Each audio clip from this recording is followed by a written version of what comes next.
Walang takas naman ang isang high-value individual sa isinagawang bypass operation ng mga otoridad sa Abuyog, Leyte matapos itong mahulihan ng 5 pakete ng shabu.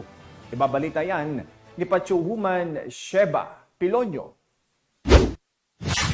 Walang takas sa mga otoridad ang tinaguriang top 3 provincial most wanted person na may kasong frustrated homicide sa Barangay Bubon, Mercedes, Eastern Samar. Bandang alas 6:40 ng gabi na maarestong akusado ng pinagsamang mga tauhan ng General MacArthur Municipal Police Station kasama ang 2nd Eastern Samar Provincial Mobile Force Company Provincial Intelligence Unit at Eastern Samar Police Provincial Office sa bisa ng warrant of arrest para sa kasong frustrated homicide na may inirekomendang piyansa na nagkakahalaga ng 72,000 pesos para sa pansamantalang kalayaan.